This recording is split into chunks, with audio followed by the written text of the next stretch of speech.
Welcome back to A Toda Madre. I know that we haven't been as constant, but we're here. We need to talk about a couple of things, but for sure, William, it looks like Seattle is going to go against the Dodgers, right? I have the game up here. I have it on silent watching the game, top of the six. But I'm going to say this because it's on the podcast, all right? He said it. William did say it. I haven't done the little clips and put them up, right? I haven't done the I eat my crow thing, put the hype, but he did tell me that he has Seattle winning after watching these playoffs because you said it right before we entered the playoff season, the playoff tournament. Mm-hmm. You said it was gonna obviously the Dodgers were gonna make it all the way, and you said I got Seattle winning. But the way that the Dodgers have dominated the playoff series against their opponents, and the way that Seattle went what 6 games and then 7 games, I think it was. Yeah. I mean, it looks like they're gonna win. Who knows? You never know, right? Because the Blue Jays also they dominated the Yankees, and right now 7 games. Do you still believe Seattle will beat the Dodgers, even though they've been struggling in their last 2 games series? There's a difference between obviously the Dodgers and Seattle, and when it comes down to it, Seattle is, and when I picked the team as Seattle winning it all, is they came in hot, and normally whoever wins the championship comes in hot into the playoffs, and they just rake in the playoffs. And right now, Seattle is playing an elimination baseball. In other words, it's like, hey, we win or we go home. You know, it happened with the NODS, and now with the NLCS, we win or we go home. You know, so it's Game 7 on the line, 3-1. I believe Seattle's up. Do they beat the Dodgers? Obviously, the only exception to this, hot streak rule is the Dodgers. I mean, they're fucking built to win championships year after year. Rumor has it they're going after Kyle Tucker for the offseason, which is another offer where I'm like, bro, you guys don't need more players, but hey, by all means, go ahead. However, do I see them taking it? You're 2 injuries away. You're one wrong pitching decision away from costing the Dodgers a title. And from my experience of watching baseball and Dave Roberts, he has the tendency of overthinking and just taking the wrong player at the wrong time, and that's when everything happens. He was about to get burned out against the Brewers in Game 1 when he pulled Blake Snell, and as soon as he pulled them, the Brewers almost ended up winning that game. But the player got out of the way to not get hit, and then obviously they ended up losing the match. Can Seattle beat them? I mean, again, they're just one move away from being possible. When it comes down to it, Otani hasn't really been performing. His bat finally woke up in that 4th game, but he was not doing anything beside that.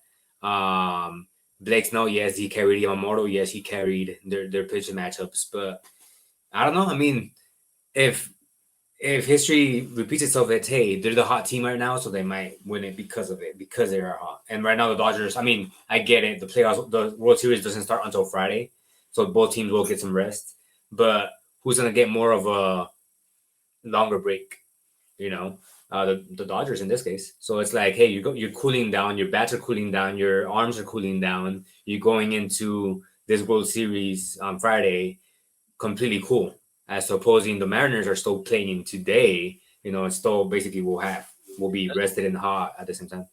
There's something that I like about this series is that Seattle wins at Toronto 2-0, and the Blue Jays go to Seattle and they win 2-0, and it's 3-2, and then it's 3-3, and now it's finally the 7th game. So I'm like, it's been kind of back and forth. It's not just been like Seattle was up 3-0 and then these fools caught up. That's Right. something that I like about a series. One that they're back and forth all the way, as opposed to what the Blue Jays did to the Yankees or what the Dodgers did last year to the Yankees. When I see the pitching staff for the Dodgers, that they're just good and they're solid after game after game after swapping. I'm like, guys, that's where you start looking at. I'm like, is it fair because of all the billionaires and all that shit? Obviously, all the Dodger fans, especially up here, I'm wearing Dodger blue. No, I'm just fucking around. Um, especially after I hear all these guys, all these fanatics, how they are. I'm like, they don't want to accept it that having 9 billionaires as an owner really hurts the industry because all they keep saying, well, yeah, but if you guys have a billionaire, how come you guys don't spend all that money backing your team and double it?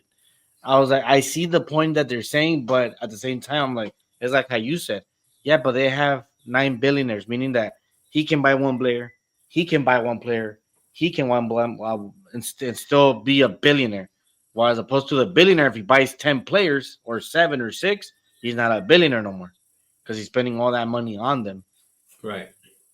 So So I saw someone mention like, oh, I mean, there could be 10 owners who could get together and build a ownership. Well, yeah, people are saying that at the end of the season, I believe it is when they're gonna do a lockout, to where hey, we're gonna do a lockout and there's gonna be a cap.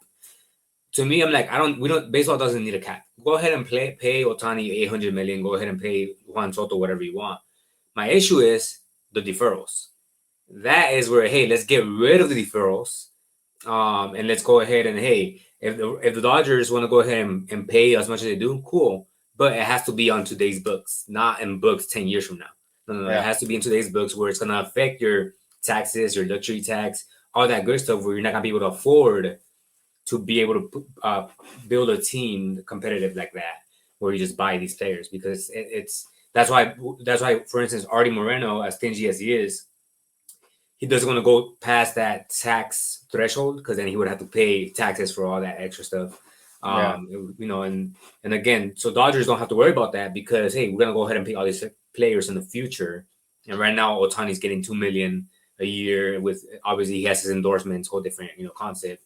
Same thing with Mookie Betts, same thing with Freddie Freeman, same thing with a whole other of the players. Which you think about it, I'm like, yo, that's all your all stars who are getting paid, but really in the future, not right now. I'm like, so it's like that's why they get away with it. It's not a cap. It's just a hey, they're doing this, and it's like you need to get rid of that to be able to force them to pay them today. and I know that the what's it called? The way I see it, I'm like, they are banking that they might have to go on a rebuild in the future. Like they want the titles right now. I want to make the money right now as much as possible. Bring me as much as championship as possible. But then later on in the future, they're like, we don't care. We'll just pay that off. And if the team sucks, we can go into the dark ages for 7 years or something. And it, it's like okay, I get it. What you're doing now, you're investing for the now, and you're saying optimism for the future. Maybe we're good, maybe we're bad. That's how I see it. I mean, essentially, yeah. I mean, think about it. The Dodgers were good 2010 and on, I think, Yes. because before 2010, they were terrible. And when the Angels were good from 2000s, the Dodgers were bad. And then Yes. the 2010s hit and it flipped. It flipped where the Angels were still good for 2-3 more years up until 2014, and then they just fell off from there. As for the Dodgers, they started going upwards. And that's something that I've always fought with these guys. I'm like, you guys are talking like as if you have a lot of fucking championships. I'm like, you guys didn't win shit since 1980. Yeah, I'm like, 88. But yeah, I'm like, and after the championship, I'm like, from the 90s and on, I'm like, you guys were caca. You guys were not that good. I'm like, I remember that you guys never made it to the playoffs, and we're always saying what happened to the Dodgers. I'm like, when it was the Angels kicking, I'm like, and then all of a sudden the Angels dips after their championship, and then you guys started a slow rise, and that's when you guys have been dominating the California team. But at the all this time, the Giants have been the number one team. I'm like, and then no, Oakland was never in the picture. We don't give a fuck about Oakland and what they call. And then these motherfuckers start becoming good down here south, San Diego. They talking their shit. I'm like, bitch. I'm like, you've been shit for so many fucking decades. Like, fucking lax. I'm like, stay in your fucking lane because we have a championship. You guys don't have nothing, and you guys are yeah. on top. I'm like, Mhm. I like honestly, Padre fans who start talking shit on Anaheim Angel fans. I'm like, dude, you're like, shut the fuck up. I'm like, you guys, no, hell, I'm not gonna. I'm like, I'll let the Dodgers talk their smack. Yeah, why not? I'm like, they have been dominant for the last 10 years. They have the best players. They have 2 championships now. I mean, yes, one without One, Otani. one, one and a half. It's a Mickey Mouse ring, so it doesn't really count. But hey, yeah, sure. So I'm like, and then of course, if the Giants want to talk shit, the Giants have every right, right? Even though we do have that fucking championship over them when they Over had them, yes. when they had steroid bonds. They And would have Barry Bonds, yes. I've always said, give me steroid bonds over Otani any time of the fucking week. That's how much I respect that player, even if he's this Torres. I mean, there's a big difference between Otani and Bonds. You can't compare them, and that is Otani can pitch. I was Oh no, like, no, I was just talking about the batting part. well, what are you talking about then? When I say like, let's say if there's bases loaded, give me Barry Bonds over fucking Otani. That's what I'm Oh saying. yeah, hands. Yeah, I mean, I don't know. I mean, how many times did Bonds not get walked with bases loaded? It's And that simple, you know. It's you're talking about, in this case, in this terms, I'm like, I still wait for Otani to potentially maybe one or two I've seen maybe, but I don't think it's happened. because You even know, last it was Freeman who was doing all that shit.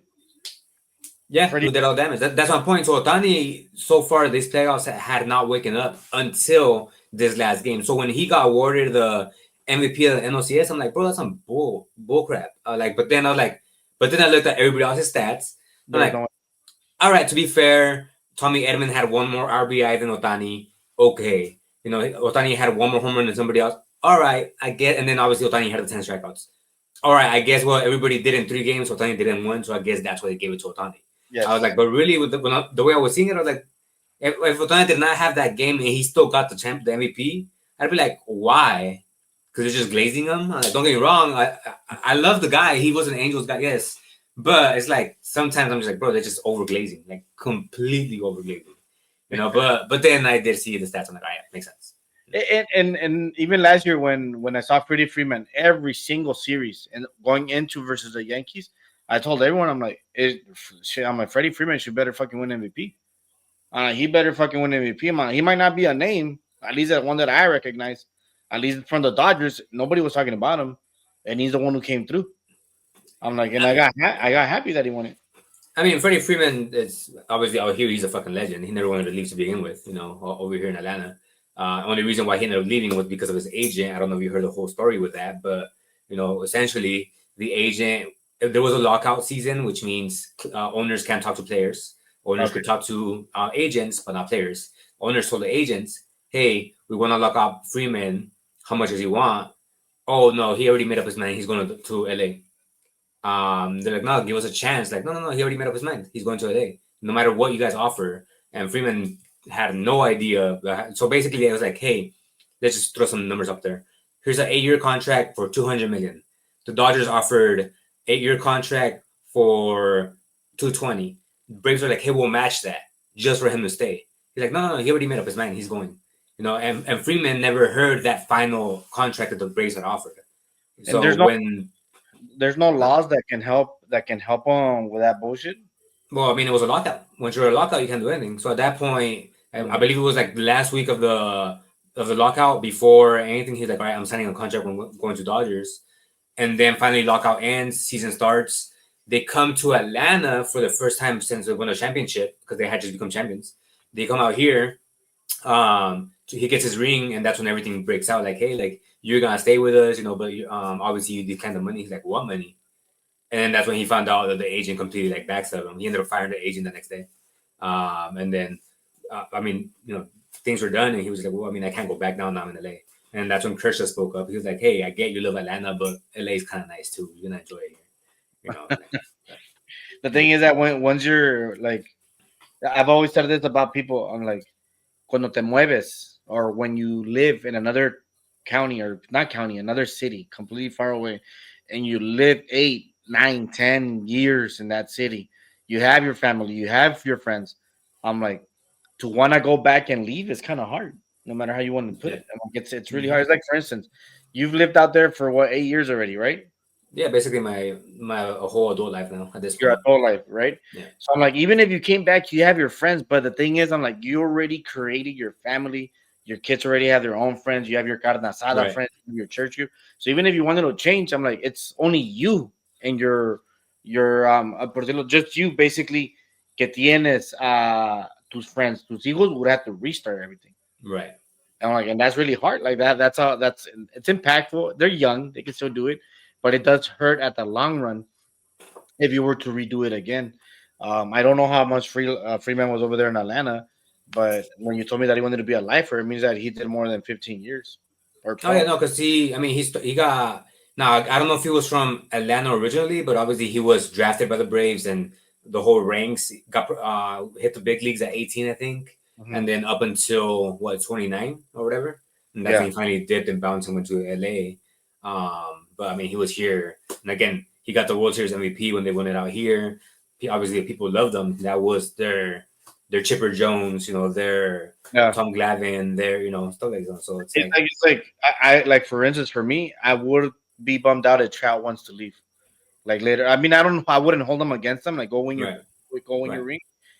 But the guy looks like he wants. Well, I'm pretty sure he's a lifer already. He's been his whole career here, and it sucks that we couldn't give him a playoff. But what's it called? When I see that, I'm like, well, would you be willing to leave though? Would you want to leave? I mean, the question has arose because Give me a second. Give me a second. Where were you going?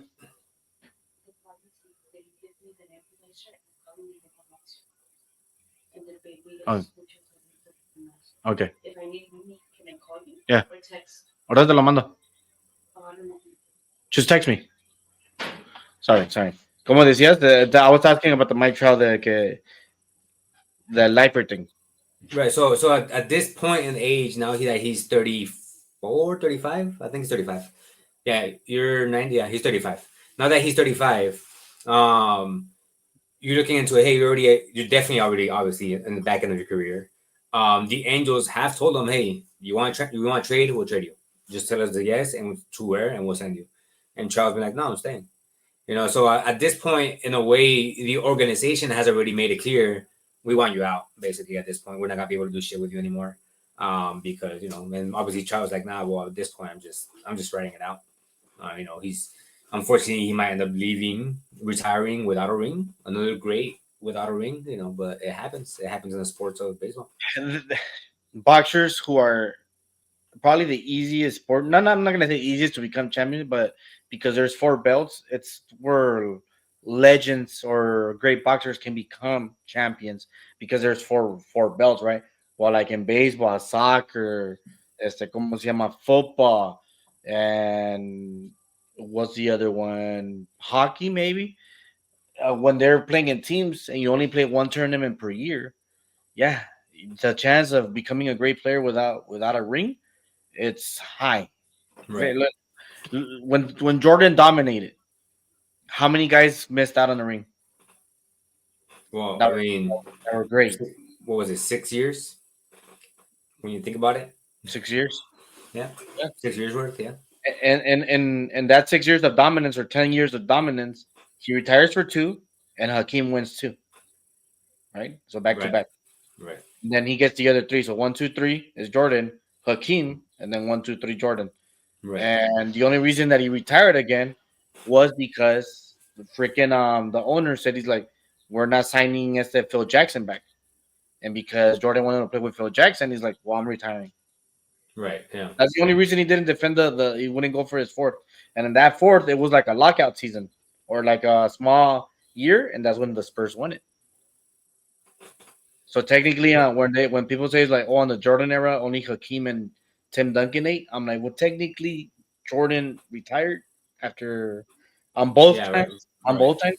However, because he does have that stupid 2-year wizard thing, technically, they It was ate still right in there. the Yeah. So technically, y cómo se llama? And then you look at the LeBron era, right? 10 years, 20 years. I'm like, there's many people that ate in there.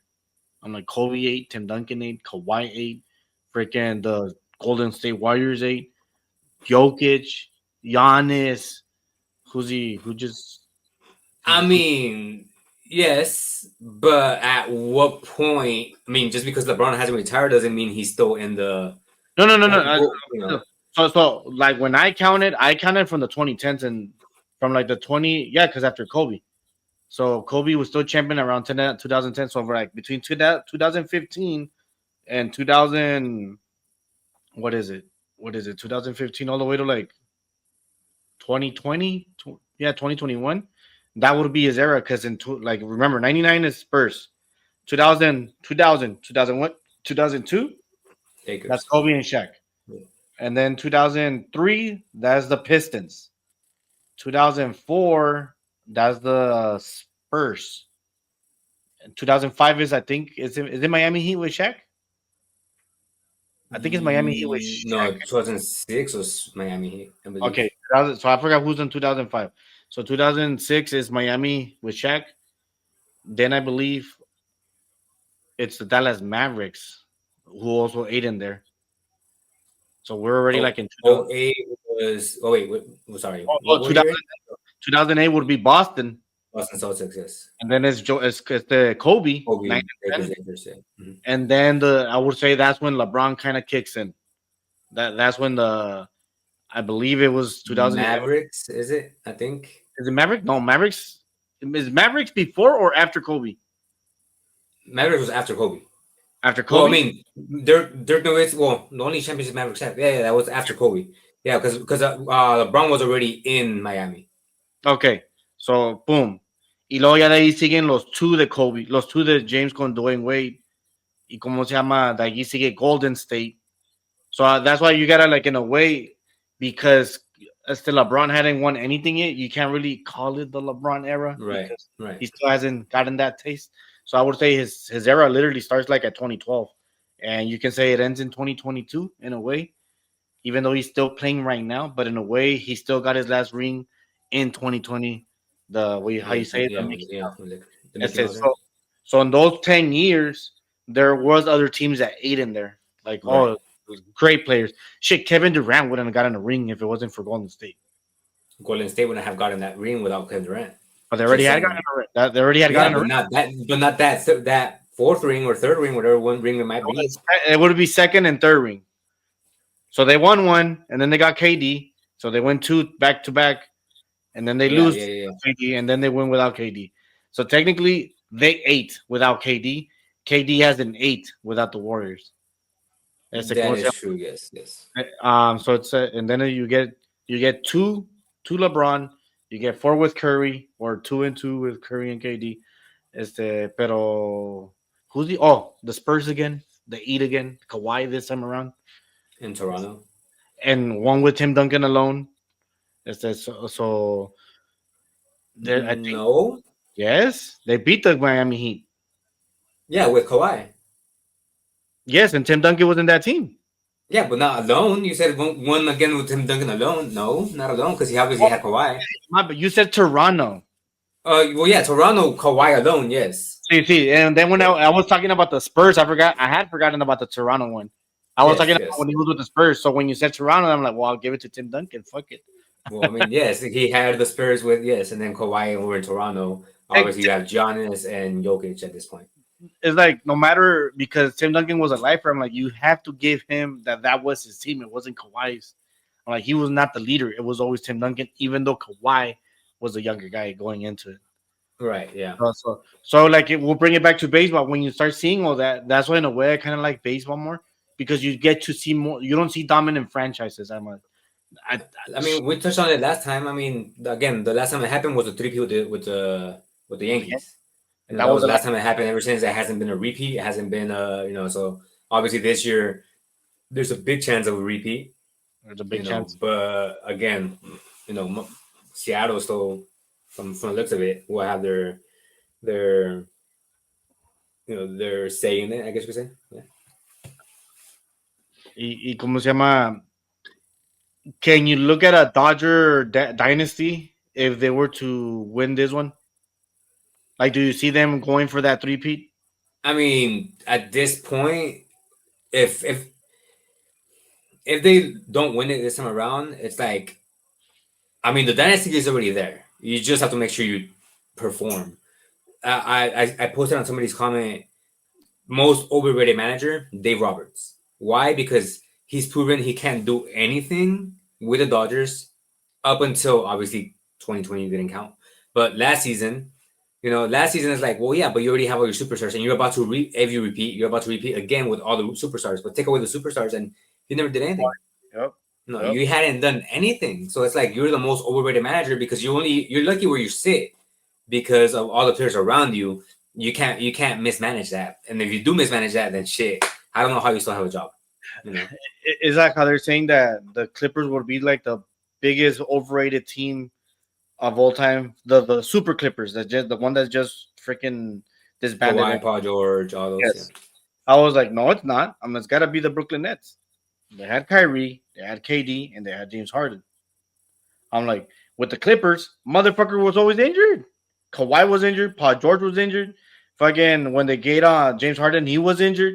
I'm like, they never had a single healthy season until season 1, which was the Mickey Mouse ring. I'm like, and what happened? They get disbanded. When they come back, they flop.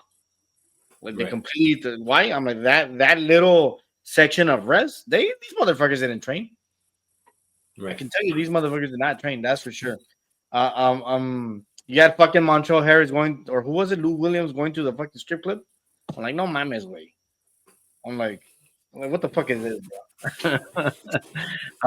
So you're right. When it comes to that, I'm like, you guys didn't like. I used to make fun of them, a los Dodgers, before they became champions in 2020. I'm like, you literally went and lost. You went and lost. All right, you made it to the finals and you lost. I'm like, the Astros, yes, I get it. The Astros cheated, and then to the Red Sox. But I'm like, it took 2 Mexicans to give the Dodgers a championship. The pitchers.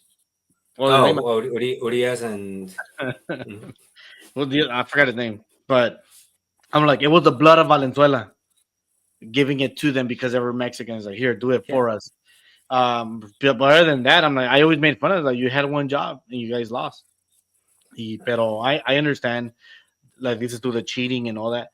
So for me, I'm like, yeah, you as a overrated coach, if you have all the best teams with you, I'm like, all the best players with you, what the fuck are you doing? It's like Mike Trout and freaking Ohtani together. I'm like, we had 6 years of Ohtani, we couldn't do shit about it. There's a big difference though. You can't.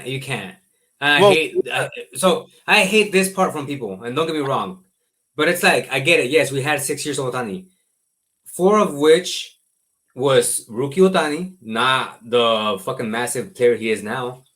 Okay. Followed by no pitching Ohtani because he had gotten injured. So it was just hitting. But again, at that point in time, you were only hitting 23 home runs. You still weren't in your prime that you are in your prime today. Finally, his last year or 2 with the Angels was when he actually started breaking out. So it's once he signed with the Dodgers, at that point he's already in his prime. You're going to the Dodgers in your prime. When you got to the Angels, way off your prime. You're already nowhere. Huh? As a baby. Yeah, as a baby, a rookie. It's like, hey, like your numbers are still going to be going up. And I mean, look at the stats. Stats show it. He was only hitting. He only hit home runs on his final year or final 2 years, like 40 home runs at that point. Now he's hitting 50, 60 home runs. So it's like, now it's part of the roids. I'm not gonna say he's on them, but shit, he gambles and then get caught. I'm pretty sure he's gonna be on roids, not gonna get caught either. It's like how I like to bring up the when Zlatan shedded on Carlos Vela on the MLS. Right. When Carlos Vela was doing a lot more than him, and then Zlatan was like, yeah, but where was I?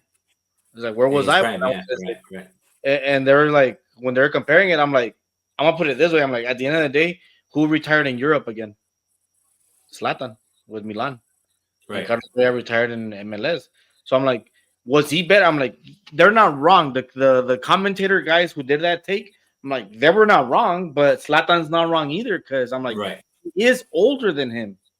I'm like, by a margin, yeah. Yeah, he was doing those numbers in Europe, and then for him to retire in Europe around the same time, I'm like, this would just had more longevity. It's just that in the MLS he shined. It's like people are saying, goal contributions and goals. Messi almost broke the record because Messi got 48 or 47, and this fool got 49 and 48. Carlos Vela is like, I'm like, Messi and Carlos Vela were around the same time when they played. I'm like, pero I was like, look at how many games Carlos Vela played to do that. I think he played like 32 or 33 games to get 49, and fucking Messi played 28 games to get fucking 48. So I'm like, then again, Messi is Messi. You can't compare? He picks and chooses where he's gonna play, bro. Like, I mean, I think since he's been in the MLS, he's only played once here in Atlanta, because he's like, I don't play turf or whatever. So yeah, a lot of teams just and it's cool. It's cool. Oh shit, it's bottom of the 7. There's 2 guys on base for the Blue Jays. ¿Cómo se llama? ¿Cómo se llama? So yes, like he said it himself, and it is true. It is a proven fact that when they play on turf, the players do get injured a lot more. He's been getting injured more now that he's been in America than he's been in Europe. Right. So a lot of teams they decided going real grass just so that they can have Messi play. And I'm like, that's shit. I'm like, I'll do that. You're gonna get your money back. Basically, yeah. I'm I mean, like, I was seeing. Fuck, let's talk about Otani for a second again. I was seeing his entire contract already got paid out. I mean, obviously not for him, but like the Dodgers already made all that money back in the first 2 years already. So Yeah. I'm like, well, yeah, I was looking at fucking ticket prices for parking. I'm like, what, $60? Yeah, no shit, you gotta get your fucking money back. You know? and I think the Dodgers are a little bit different from the Angels when it comes to parking because we have that transportation center and we have all the warehouses next to them, so Right. we can still find parking on the surrounding areas, not inside the park. But I don't think I ever, me myself, that I went during Otani's range, Otani's years. Then again, like I said, we got him rookie. They got him as a prime. Right. Got him as a known player. I don't think I ever paid more than like $20 for my parking, $25 for my parking. So what I would do, I'm like, because I like to drink. Oh shit! Now they're in second and third, bottom of the 7, 1 out. Blue Jays is up. ¿Cómo se llama? So yo lo que hacía me compraba una big ass beer, I would pound that shit. I would buy my tickets to be at the very top, at the nosebleeds, at the bleacher seats. Buy 2 more beers, and then the whole game from first inning all the way to like 7th inning, I was drunk. I was like, yes, and then chingón. And when the game was over, I would walk all the way down, and because of the altitude, I had more oxygen now. I was sober. I was like, hell yeah. I'm like, I ain't have to spend a lot of money. I was buzzing it and drunk. The sun didn't bother me. And they made a home run. Blue Jays are up 4-3. Shit. ¿Cómo se llama? When I see this, and it's still bottom of the 7, perdón, it's still 1 out. 4-3 Blue Jays are up. Okay, Seattle struck him out. Or they took him out. Well, no, I mean, at this point, the damage is done. The Mariners already calmed down, and now they could play their regular ball. But that's what happens in baseball. You're stressed. You're in the clutch moment. You fuck up. It happens. All right, now we could take the other 2 easy outs. You know, that's what happens. So Toronto has That's one. what- Toronto has 1 on first and 1 on third. 0 outs. Bottom of the 8th. Damn, Toronto's going. Is the I don't see Toronto beating.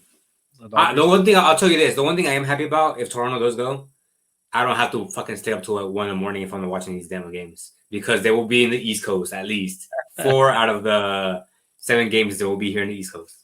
You know, 4? So Toronto would get they won more games. Mm-hmm. Oh shit! So they changed the rules because they used to be, and this is what I love about baseball, which now is kind of irrelevant.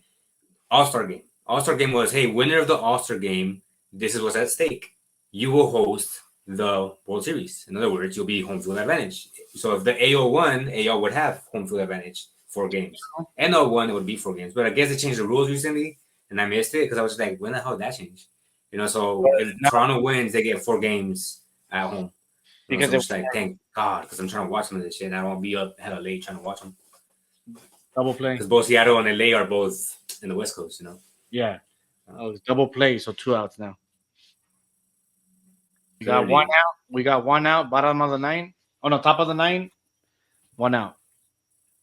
And, no, that's game already. I'll tell you what Seattle is doing right now. They're swinging for the Hansons, trying to be the hero. Every single batter is gonna be, I'm trying to get a home run, and that's what messes you up. After the 7th inning and you're behind, you start getting that. I gotta get this. I gotta become the hero. I gotta become. You can't play like that. You gotta make sure the ego kicks in. Yeah, I mean, look at perfect example. Mookie Betts podcast, right? He was talking to Trout when he struck out against Otani at the World Baseball Classic.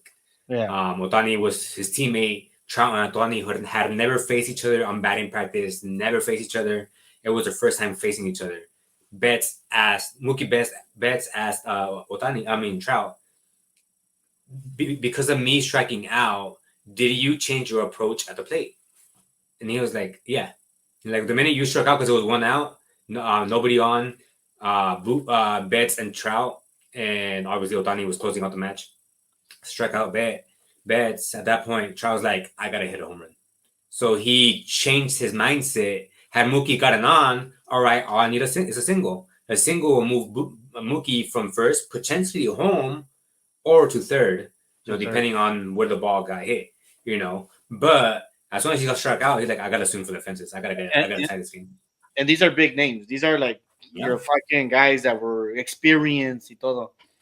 I remember that little World Cup series or whatever they want to call it. The baseball classic. Baseball classic. Get it right. ¿Y cómo se llama? Here comes the last strike. Any strikeout. Toronto Blue Jays going to the finals. You got it wrong, William. You got it wrong. How far do you see them? How many games? Because you don't want to say Dodgers champions. You have to say how many games they're out. Well, I mean, what was it? What was that one saying? Damn, I forgot how they say it. I can't think of how they say it. Fucking all those Stephen A. and people like, what is it? Ant-Man and Ant-Man. What Ant-Man, Batman, or M5? I forgot how they say it. I can't think of it. It's ¿cómo se llama? That's because I don't like Shannon that much. That's why. I'm not a hater. I just don't like him. I don't like that he betrayed Skip Bayless. ¿Cómo dice? Porque sería como Ant-Man, Batman, Lakers and 5. I will see. It was something like that. I can't think of it. But anyway, I'll take it like this: Toronto and 6. Okay, Toronto and 6. Toronto and 6. You might be wrong, and most likely will be wrong. But it's okay. That's the whole point of a hot take.